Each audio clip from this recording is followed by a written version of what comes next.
todos. Primeiramente, gostaríamos de agradecer a oportunidade de estarmos aqui, mais uma vez reunidos, para escutarmos um pouquinho sobre o Evangelho de Jesus, trazendo os nossos estudos e assim, como disse a nossa irmã no início, porque a palestra pública, ela não é somente para ver uma palestra, mas estamos sendo amparados, cuidados e curados pela espiritualidade que nos cerca. Bom, o nosso tema da noite de hoje é as portas do reino. E como toda palestra, ela é primeiramente para quem está ali realizando o estudo, para o expositor. Porque muitas portas se abrem no nosso caminho, mas qual delas é a que devemos escolher, que devemos seguir, que devemos guiar a nossa vida? E aí tem uma fala de Jesus que está no Evangelho de Mateus capítulo 7, versículo 21, que diz: nem todos aqueles que dizem Senhor, Senhor, entrarão no reino dos céus. Então essa porta a qual estaremos nos referindo na palestra de hoje, na exposição de hoje, é a porta do reino dos céus, aquele que Jesus veio falar para nós. E nós vamos então contextualizar essa fala, porque ela tem um pedacinho a mais do que essa que tanto conhecemos. Nem todo aquele que me diz Senhor, Senhor, entrará no reino dos céus, mas aquele que realiza a vontade de meu Pai que está nos céus. Então aí ele já nos dá um norte de que é aquele que realiza a vontade do Pai, a vontade de Deus. E nós estamos realizando a vontade de Deus ou estamos querendo impor a nossa vontade à vontade dele? Nós estamos confiando de que ele guia os nossos passos, o nosso caminho, a nossa vida para o melhor? Ou nós estamos querendo colocar a nossa vontade, os nossos desejos materiais à frente de tudo isso? E ele continua: muitos me dirão, Senhor, Senhor, não profetizamos em vosso nome? Trazendo para os dias atuais, nós poderíamos citar o exemplo na casa espírita do expositor, que vem trazer os seus estudos, do evangelizador, que está falando sobre Jesus, que está trazendo a boa nova, a esperança a esses corações.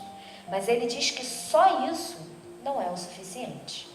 E ele continua: não expulsamos os demônios em vosso nome? Não fizemos diversos milagres em vosso nome? Assim dirão aqueles, que estão se dirigindo a ele.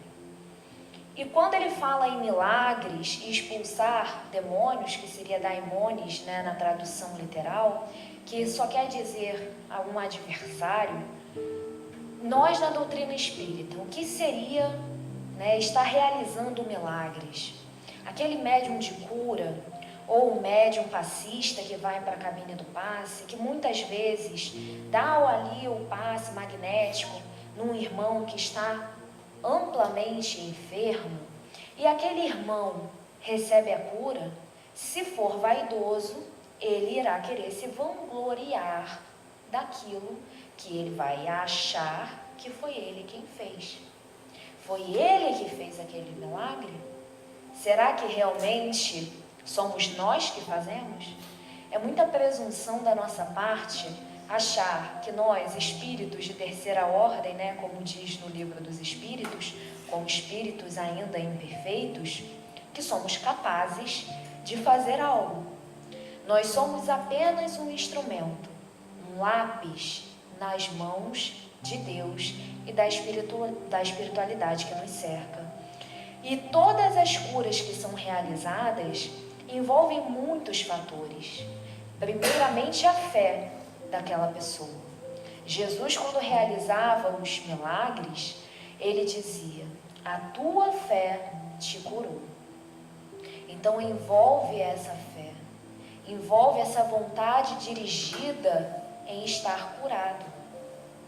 Envolve também o merecimento, porque muitas vezes nós desejamos coisas, desejamos a cura, Mas o merecimento é além dos nossos olhos da matéria. Deus consegue enxergar, consegue ver, assim como Jesus via cada um de nós como somos. E muitas vezes as nossas doenças são provações, expiações, que muitas vezes nós pedimos para virmos assim, para enfrentarmos estas ou aquelas dificuldades. E será que realmente nós estamos em condição de pedir algo? Então é interessante a gente sempre despersonificar, ter essa noção de que não somos nós que fazemos nada, e sim a espiritualidade amiga através de Jesus, em nome de Deus. E ele continua: e então lhes direi em voz alta: afastai-vos de mim, vós que cometeis atos de iniquidade. E ouvindo essas palavras tão duras, severas do mestre, quando ele fala: afastai-vos de mim, vós que cometeis atos de iniquidade, podemos nos questionar o que seria atos de iniquidade para Jesus. Porque na nossa visão, se não estamos matando ninguém, ferindo fisicamente alguém, nós somos bons. A gente pensa assim no nosso dia a dia. Mas frente a Jesus, o Cristo planetário, o que é que ele diz com atos de iniquidade? Quando nós estamos passando, indo para um restaurante ou voltando para o nosso trabalho, para a nossa escola, seja lá para onde estivermos indo, e nós passamos por uma pessoa que está deitada nas ruas e nós ignoramos, passamos reto porque estamos atrasados para o nosso compromisso. Isso não seria um ato de iniquidade frente a Jesus? Ou então, quando negamos água a alguém, quando vemos uma pessoa alcoolizada deitada na rua e não oferecemos ajuda? Quando muitas vezes nós negligenciamos as pessoas ao nosso redor ou diminuímos-las para nos sentirmos melhores? Isso também não seria um ato de iniquidade? Todas as vezes que nós julgamos as atitudes dos outros, sem antes olhar para as nossas, não também consiste no ato de iniquidade? Então, todos nós estamos muito atrás ainda do que Jesus veio nos propor. E no Evangelho segundo o Espiritismo, no capítulo 18, Kardec coloca assim: são seus discípulos aqueles que passam dias orando e não são nem melhores, nem mais caridosos, nem mais indulgentes para com os seus semelhantes? Não, porque assim como os fariseus têm a prece nos lábios e não no coração. E para compreendermos isso, precisamos compreender um pouquinho da parábola do fariseu e do publicano, que Jesus utilizou para explicar, exemplificar aos seus discípulos o ensinamento que ele queria lhes passar. E ele diz assim: certo dia, um fariseu subiu ao templo para orar.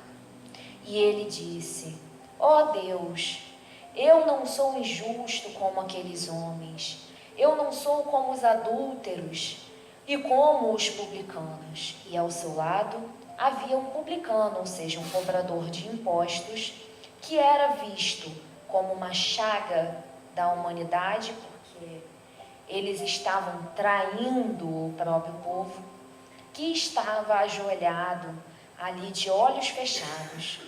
E ele olhou para o publicano e disse: não sou também como este publicano. Eu jejuo 2 vezes por semana, então me dê graças. Já o publicano, de olhos fechados e com o coração arrependido, disse a Deus: meu Deus, eu sei que sou um pecador, tenha piedade de mim. E aí Jesus diz para os seus discípulos, ele faz uma pergunta: a qual deles realmente estava orando e agradando a Deus? Aquele que se vangloria frente às suas atitudes, ou aquele que sabe e se reconhece como pecador? E é isso que no Evangelho segundo o Espiritismo, os espíritos e Kardec, codificando, diz: não, porque assim como os fariseus têm a prece nos lábios e não no coração. Então, o que nos levará para as portas do reino de Deus não são as preces bonitas, ditas apenas com os lábios. Não é a quantidade de vezes que oramos por dia, ou que jejuamos, ou, como em outras religiões, as promessas que pagamos. Não é isso que nos levará a Deus, e sim a sinceridade dos nossos corações, a sinceridade e a honestidade das nossas ações, e esse reconhecimento com a vontade sincera da mudança é que nos encaminhará para essas portas. E nós vamos prosseguir com outra parábola. Jesus falava por parábolas para que o povo assim compreendesse a mensagem que ele queria transmitir. E é a mesma forma que nós utilizamos também para com as crianças. Nós falamos muitas vezes historinhas que representam, que possuem um fundo moral. E esse fundo moral é importante para que façamos uma reflexão profunda e sincera. E ele tem uma parábola da festa de núpcias, que é uma das parábolas, ao meu ponto de vista, mais difícil de ser compreendida, porque ela pode ter inúmeros significados. Mas o Evangelho segundo o Espiritismo, os Espíritos nos trazem de uma clareza, de uma sinceridade que nos auxilia a compreender realmente o que Jesus quis nos trazer. Afinal, já se passaram mais de 2000 anos que ele esteve aqui entre nós. E nós ainda estamos tentando assimilar aquilo que ele veio nos trazer através dessas histórias figuradas. E a parábola começa da seguinte forma. Jesus, falando ainda em parábolas, lhes disse: o reino dos céus é semelhante a um rei. Quando nós dissermos rei, queremos dizer Deus. É semelhante a um rei que, querendo fazer as bodas de seu filho, Jesus, enviou seus servidores, os servidores são os profetas, para chamar às bodas aqueles que foram convidados. Os primeiros convidados foram os hebreus, porque eles já acreditavam num Deus único. Todo o resto do planeta ainda era politeísta. Mas eles se recusaram a ir. Ele ainda enviou outros servidores, que seriam os fariseus e os saduceus, que são dois grupos judaicos, homens da lei, que estudavam ali os mandamentos e refletiam sobre e passavam adiante aquele conhecimento que tinham. Ele ainda enviou outros servidores com ordem de dizer de sua parte aos convidados: preparei meu banquete, matei meus bois e tudo o que tinha engordado. Tudo está pronto, vinde às bodas. Mas eles, desprezando o convite, se foram, um à casa de campo e o outro para o seu negócio. Os outros lançaram mão de seus servidores e os mataram, após lhes terem feito vários ultrajes. Vamos nos lembrar de que muitos profetas foram mortos, incluindo João Batista, primo de Jesus, que veio preceder, trazer um prelúdio do que estava por vir com a vinda do Messias.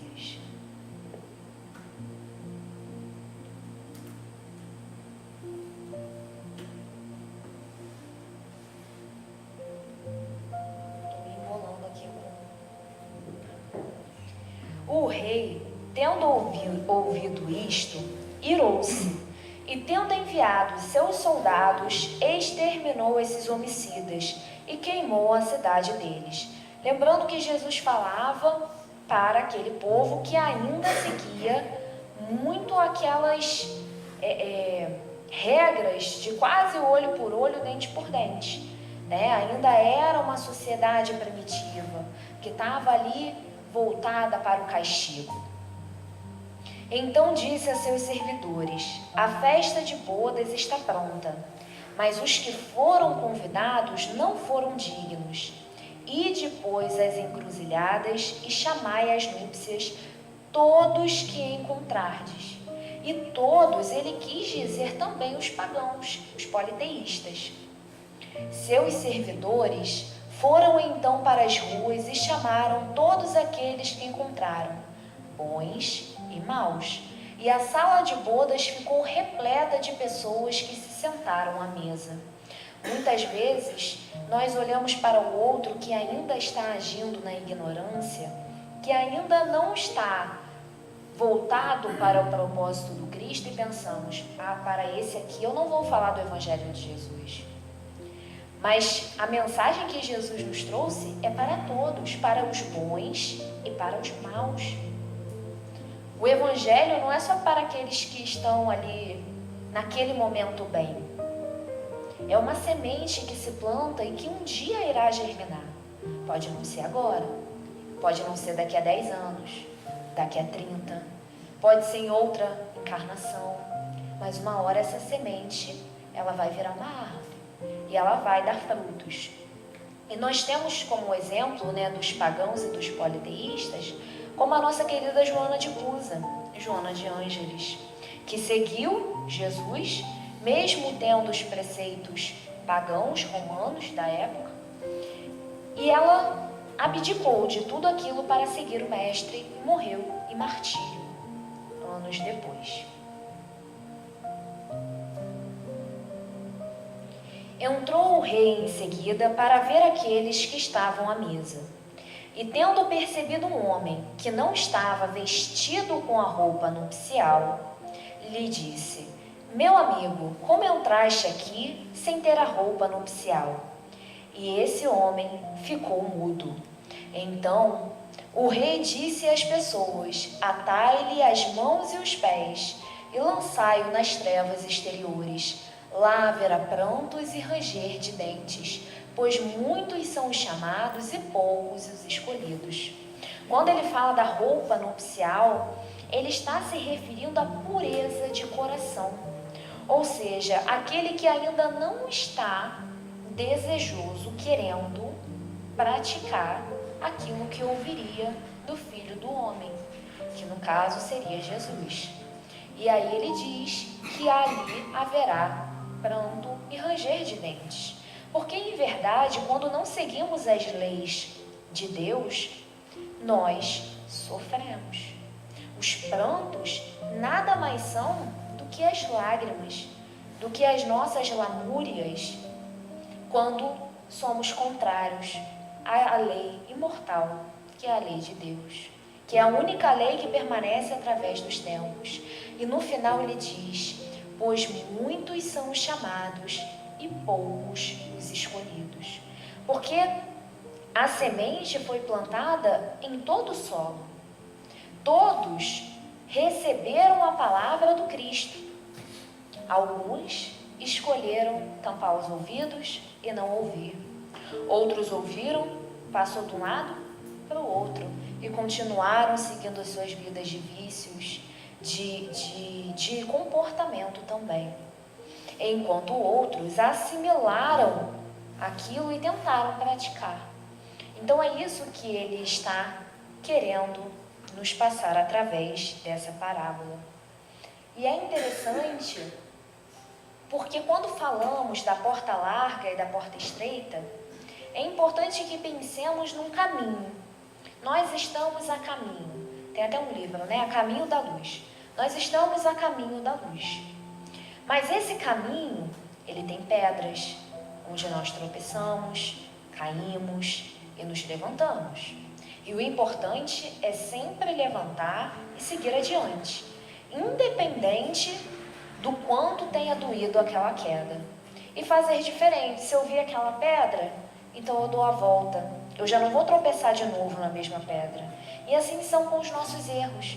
Às vezes cometemos um erro e temos a oportunidade de reparar, e outras vezes eles vão aparecer como uma tentação para nós, E nós vamos, não, hoje não, isso aqui, hoje eu não quero, hoje eu não vou, hoje eu vou fazer diferente.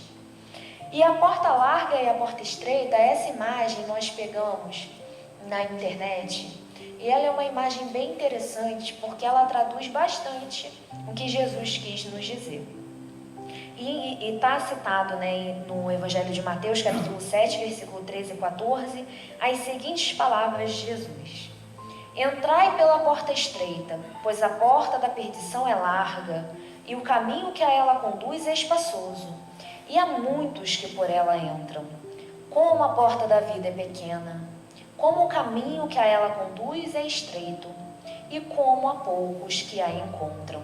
E aí nós conseguimos visualizar aqui na imagem as pessoas que somos nós. E nós vemos duas portas, uma bem grande e larga e outra bem pequena e estreita. Vamos reparar primeiramente na porta estreita. Olha como o caminho dela é bem guiado, tem aqui a cruz que simboliza os ensinamentos de Jesus, ele é arborizado, tem natureza e ele vai seguindo até o reino dos céus, que é o nosso objetivo, que é onde alcançaremos a felicidade, que é o que almejamos. Agora vamos para a porta larga, que é a que muitas vezes nós entramos. Vamos reparar que logo de início nós vemos aqui uma placa vermelha escrita cassino. A gente pode até dizer assim, mas eu não vou a um cassino. Não, não é da nossa cultura, né? A gente não tem cassinos com jogos, isso não é comumente aqui no Brasil. Mas e os jogos online? O tigrinho, o ratinho, a vaquinha e tantos outros aí, as bets de aposta de futebol e tantos outros. Não é um jogo de sorte, onde nós nos sentimos superiores pelas nossas apostas, onde a gente investe um pouquinho e pode receber muita coisa, ou podemos perder tudo também. Então a lógica funciona a mesma para com a do cassino. Em seguida, aqui ele está escrito tudo em alemão, né? Esse aqui é uma construção típica alemã, que as lojas de luxo, elas têm esse formato tradicional em Chaimel, e elas têm aqui embaixo, vamos supor, Prada, Gucci, Louis Vuitton e tantas outras, só marcas de luxo. Então tudo aquilo que consumimos, quantas vezes nós pegamos o nosso celular para ler uma página edificante por dia? E quantas vezes nós abrimos isso aqui, que é o cartão que é só aproximar agora, é rapidinho. Você aproxima e paga. É maravilhoso. E muitas vezes nós caímos nesse engano. Agora, para doar R$100 para a casa espírita, para estar ali proporcionando toda uma infraestrutura para o nosso aprendizado, dói no bolso. Agora, para comprar uma roupinha que é R$100, nossa, esse vestidinho de R$100 está barato. Essa blusinha aqui também. Então, são as escolhas que nós fazemos todos os dias. Tudo se trata de escolhas. E aí, em seguida, nós vemos aqui em cima, continuando o caminho, prédios enormes, ou seja, uma arquitetura que você precisa de um investimento financeiro para gerar luxo, automaticamente gera uma desigualdade social. Porque para existir pessoas muito ricas financeiramente, precisam existir outras com poder aquisitivo menor que vão trabalhar para fornecer toda essa riqueza material. E aí nós vemos também as guerras, aviões se chocando contra os prédios, fumaça, dor, tristeza e tudo isso que acarreta. Mas o mais interessante dessa imagem é isso aqui, É a figura de uma igreja. Mas é interessante, reparem, tem porta aqui, na porta larga, e tem uma porta aqui, na porta estreita. Então, independente do caminho que sigamos, sempre temos a chance de nos reconectar com Deus. Porque diferentes são as formas que Ele utiliza de falar para conosco. Jesus não precisa aparecer aqui agora e falar, siga-me. Não, Ele utiliza cada um de nós, que no momento que eu estiver, normalmente é quando a gente está sofrendo, né? Que a gente se deixa o coração aberto para receber Jesus. Quando a gente está sofrendo, e aí chega uma pessoa e oferece um abraço, e fala umas palavras de conforto, de vida eterna. E aí, muitas vezes nós damos ouvido.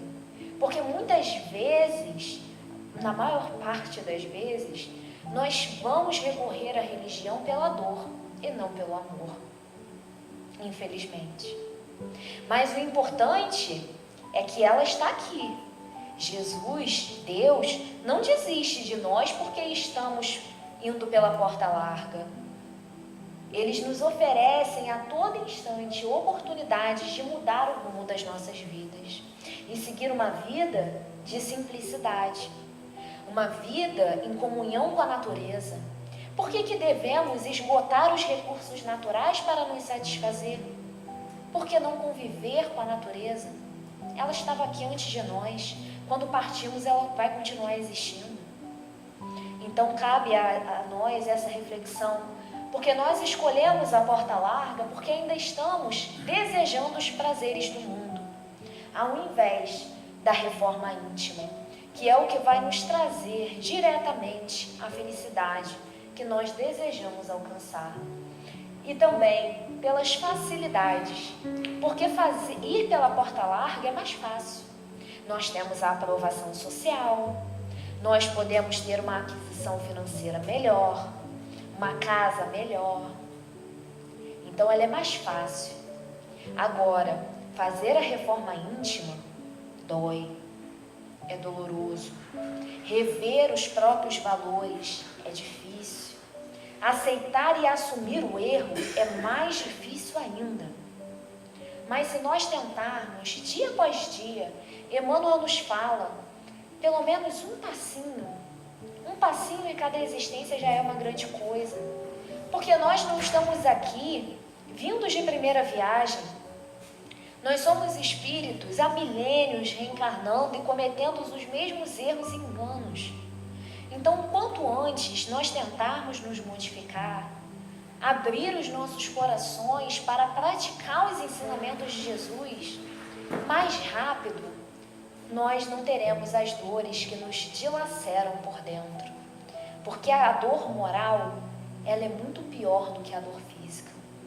Quando a gente encosta a cabeça no travesseiro antes de dormir e a nossa consciência não está tranquila. Quando a gente reflete sobre o nosso dia e percebe quantas vezes poderíamos ter ficado calados. Porque muitas vezes nós falamos demais e ferimos o outro com as nossas falas. Então, aprender a calar, aprender a olhar nos olhos dos outros, de se dispor a ouvir, porque cada vez mais nós queremos as coisas mais rápidas. Então, nós não temos tempo para apreciar a natureza, para apreciar o canto dos pássaros, para apreciar o mar, as ondas batendo. Nisto consiste Deus, Ele é o Criador. Então, em todas as suas criaturas, Ele também está lá. A centelha dele vive em cada um de nós. Então, é muito importante nós termos essa consciência de qual caminho seguir. E Jesus, vamos reparar na imagem. A nossa vida, ela é um labirinto de escolhas, de atitudes, e todos os caminhos vão levar a Jesus. Porém, os caminhos vão demorar muito tempo. A gente vai ficar andando, se perdendo, voltando. Se perde de novo, volta de novo, vai e volta. E a gente está nessa, há séculos e séculos. Mas Jesus Ele nos deu um guia, Ele nos deu um mapa, vamos pensar no mapa, numa bússola, que são as bem-aventuranças, onde Ele diz: bem-aventurados os pobres de espírito, porque deles é o reino dos céus. Pobres de espírito são os humildes. Bem-aventurados os que choram, porque eles serão consolados. Aqueles que riem na terra não estão com uma verdadeira felicidade, mas aquele que chora é aquele que se arrepende. É aquele que está passando pelas provações das suas próprias escolhas pretéritas. Então ele está depurando o seu espírito, a sua alma. Bem-aventurados os mansos, porque eles herdarão a terra. A guerra só nos traz discórdia. Mesmo o dinheiro que ela fornece, os territórios das nações, de que isso vale para a nossa vida enquanto espíritos? Nada. Bem-aventurados os que têm fome e sede de justiça, porque eles serão fartos. Bem-aventurados os misericordiosos, porque eles alcançarão misericórdia. É aquilo que praticamos para com o outro, é também o que será praticado para conosco. Bem-aventurados os puros de coração, porque eles verão a Deus. Bem-aventurados os pacificadores, porque eles serão chamados filhos de Deus. Bem-aventurados os que sofrem perseguição por causa da justiça, porque deles é o reino dos céus. Bem-aventurados sois vós, quando vos injuriarem e perseguirem, e mentindo, falarem todo o mal contra vós por minha causa. Exultai e alegrai-vos, porque é grande o vosso galardão nos céus, porque assim perseguiram os profetas que vieram antes de vós. Então, este é o mapa. Gandhi disse: se todos os livros do mundo fossem queimados e sobrasse somente as bem-aventuranças, nada haveria se perdido. Porque o nosso caminho, o nosso mapa, consiste nas bem-aventuranças. Então reflitamos, vamos refletir sobre elas no nosso dia a dia. De que forma nós podemos ser misericordiosos, sermos pacificadores, não criar discórdia, não julgar o outro, não ofender. Quantas vezes nós temos a oportunidade de refletir sobre as nossas escolhas e chorarmos de arrependimento? Isto é válido. Chorar alivia a alma. Mas nós muitas vezes preferimos prender as lágrimas como forma de engrandecimento, de que eu não choro, eu não preciso chorar, não adianta chorar. Mas o arrependimento sincero, ele vem com lágrimas, porque isso nos faz mudar, nos conduz a uma mudança interior.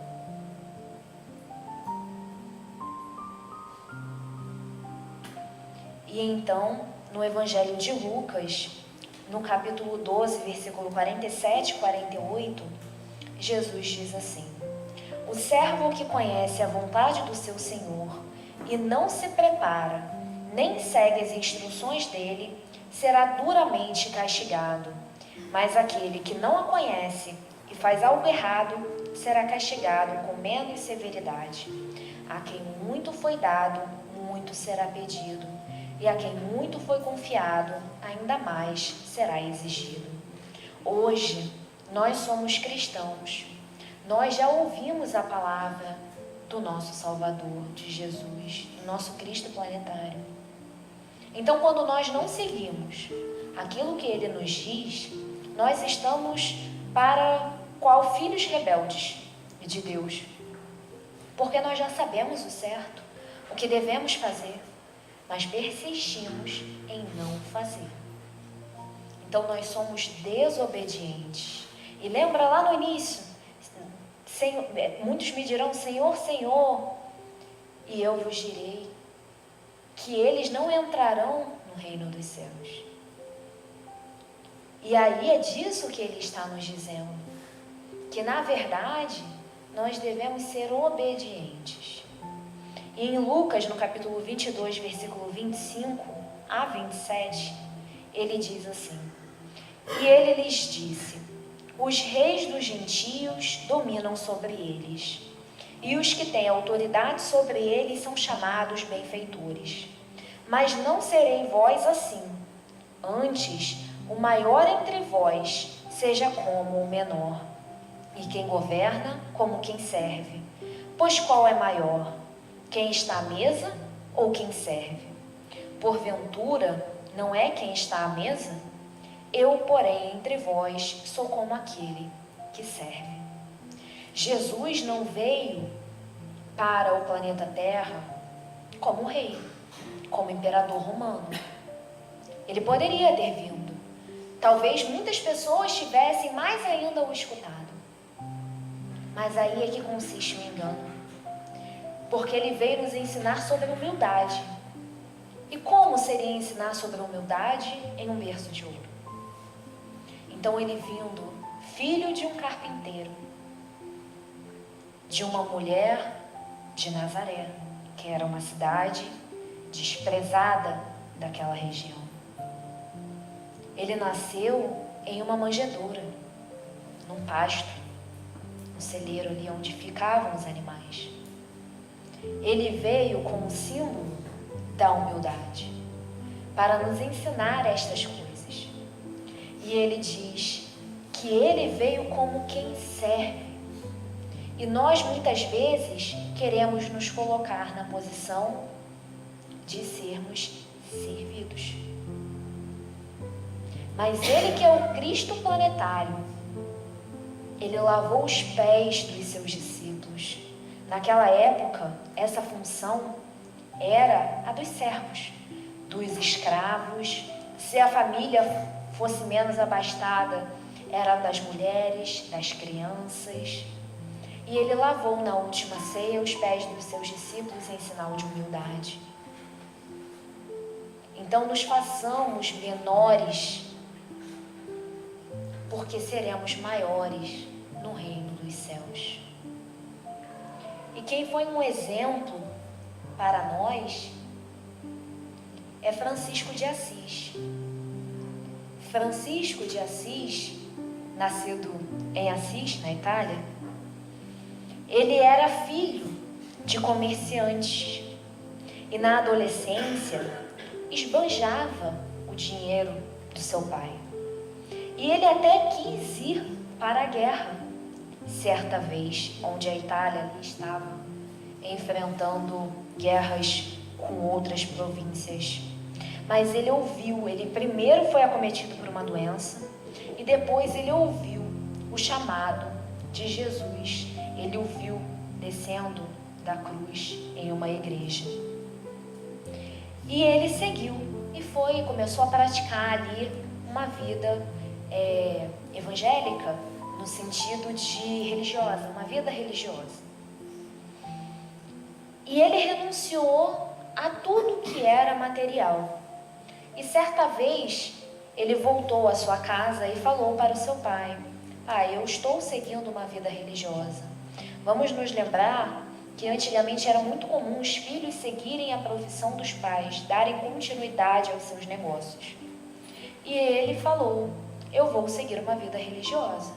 E eu vou ir morar numa igreja para estar vivenciando dia por dia essa vida. E aí, quando ele estava saindo de casa, o pai irado falou para Francisco: até as tuas roupas são minhas. Porque o pai, que era quem possuía poder aquisitivo, havia comprado tecido e mandado costurar uma roupa. E ele, na maior humildade que tinha dentro de si, retirou toda a roupa do corpo, saindo nu nas ruas de Assis. Deixou a roupa do próprio corpo e entregou para o seu pai. Se esta é a roupa que queres, aqui está. E ele foi seguir. E Francisco de Assis, reparem na imagem, a túnica singela, humilde, e eles usavam um cinto. Mas ele dizia que até o cinto tinha despesa de dinheiro. E aí ele tirou o cinto, falou para que vendessem, para que fizessem o que quisessem, para dar aos pobres, e começou a usar cordas, porque elas não valiam nada. E aí, depois de um tempo, ele fundou a Ordem Franciscana. E é interessante repararmos também que todas as imagens de Francisco de Assis, ele está cercado de animais. E haviam alguns dos seus discípulos ali que ficavam ouvindo, estudando, meditando sobre as palavras de Francisco, que diziam que ele era capaz de falar, parecia que era capaz de falar com os animais. E isso para nós espíritas não é tão impressionante assim. Afinal, nós temos o exemplo de Chico Xavier, que todos nós conhecemos, que ele tem um relato que ele falou com formigas para que elas saíssem, porque a vizinha iria jogar o inseticida, iria matar todas as formigas porque elas estavam comendo a plantação. E ele, daquele jeitinho dócil de Chico, bem sincero e singelo, dizem que ele conversou com as formigas e que as formigas foram embora antes que ela despejasse. Então, através do magnetismo, quanto mais nos elevarmos, mais conseguiremos realizar coisas além da nossa compreensão ainda muito voltada à parte material. E ele nos deixou um dos seus maiores legados, que é a oração de São Francisco, onde ele diz: ó Mestre, fazei que eu procure mais consolar que ser consolado, compreender que ser compreendido, amar que ser amado, pois é dando que se recebe, é perdoando que se é perdoado, e é morrendo que se vive para a vida eterna. Ele compreendeu o que Jesus quis dizer com o reino dos céus, porque é através não do que o outro nos faz, mas do que nós fazemos para com os outros. É nós amarmos mais do que sermos amados, perdoar mais do que sermos perdoados, consolar mais do que sermos consolados. Então vamos perceber que em cada palavra dessa consiste um verbo, porque é a ação que nos move. É através da ação do dia a dia que nós iremos alcançar o reino de Deus. E Jesus nos disse: eu sou o caminho, a verdade e a vida. Ninguém vem ao Pai senão por mim. Está no Evangelho de João, capítulo 14, versículo 6.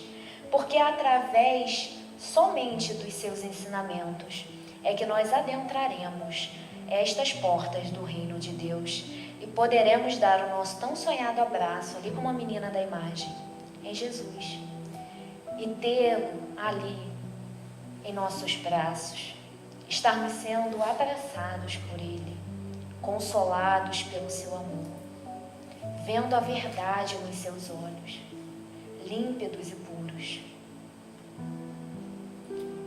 Nós agradecemos imensamente e gostaríamos de cantar uma música que se chama Prece de Amor, da Elizabeth Lacerda, que foi através de uma psicografia de Emmanuel, dada por Emmanuel a Chico, e que ela fez uma versão musical.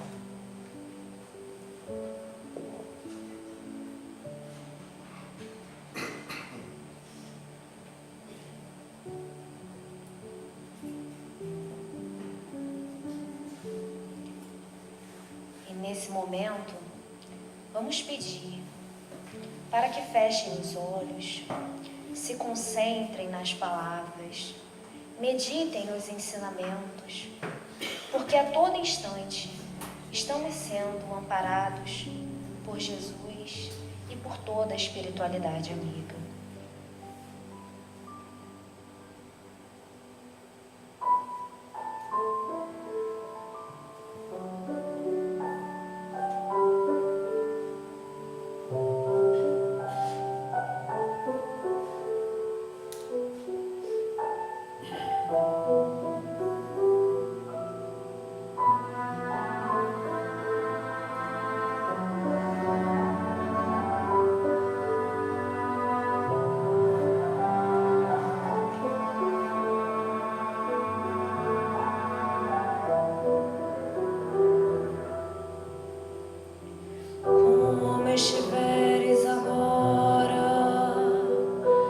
Nosso bom Deus te guarde, como estiveres pensando. Nosso bom Deus te use, onde te encontres na vida, que Deus te ilumine, com quem estejas seguindo, nosso Senhor te guie. No que fizeres tu, peço ao bom Deus que possa te amparar, e em cada passo teu a mão de Deus virá te abençoar.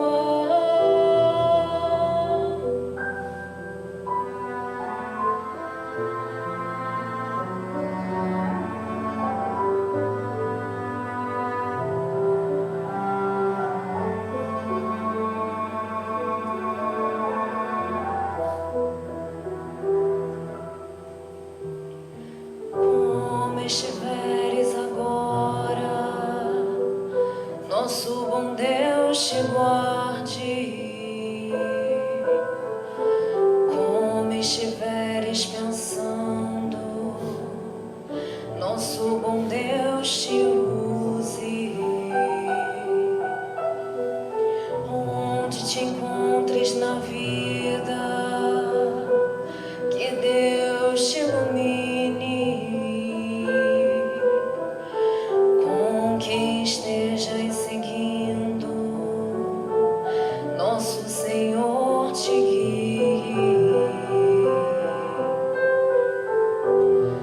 No que fizeres tu, peço ao bom Deus que possa te amparar,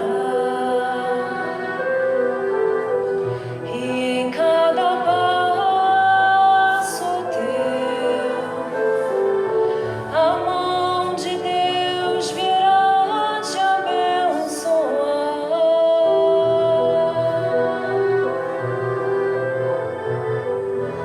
No que fizeres tu,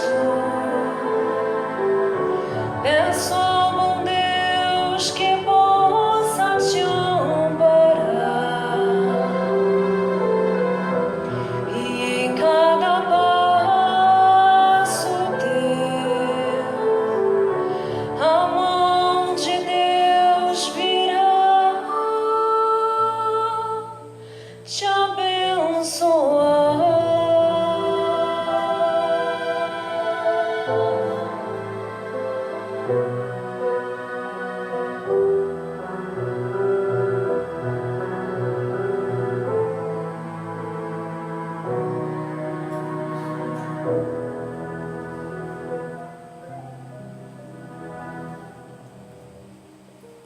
E assim, agradecemos mais uma vez pela presença de todos e pela oportunidade.